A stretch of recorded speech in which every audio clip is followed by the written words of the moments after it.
the aortic arch, coming from the arch, and it goes here into the back. Okay? From there, it opens up to the neck and to the arms. Okay? And then it goes down all the way to the abdomen. So this part right here is going to be called the descending thoracic aorta, because it's going down and it's on the chest, it's on the thorax. So that's descending thoracic aorta.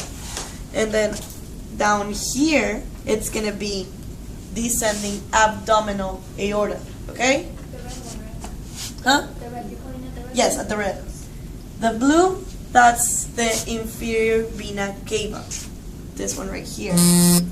And up here is going to be the superior vena cava coming out from here, from the heart. The red one in the abdomen is what? The Descending abdominal aorta. And this is the and this is the inferior vena cava.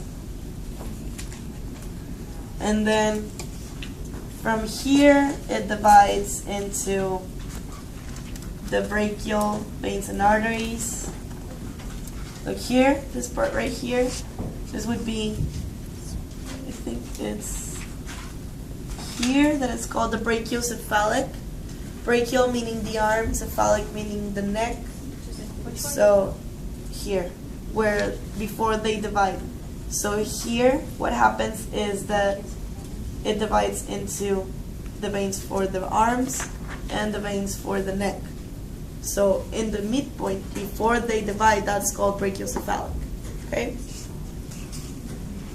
Here you can also see the renal veins and arteries, which are the ones that go into the kidneys. You have the vein in blue and the artery in red. And then you have, I think this is the iliolumbar. You can't see it, should be somewhere here. But then from here it goes to the iliac veins and arteries. This should be the mesenteric arteries.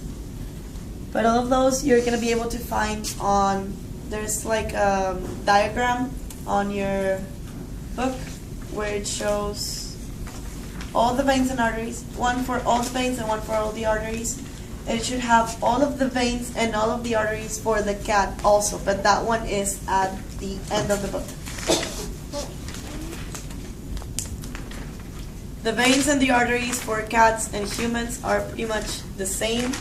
That's why we use the cat, because it's really similar. You don't really need to actually work on a person to understand how the veins and arteries are found. You're going to see this exactly in the cat. When you open the cat, it's going to look exactly the same. Okay, so then in the arm, you're going to find like the brachial vein, the brachial artery, the axillary vein, the axillary artery, and then the subclavian. Subclavian, sub means under, clavian is from the clavicle, so it goes beneath the clavicle. Okay, so a lot of the veins and arteries are going to have names like that, that just by listening to the name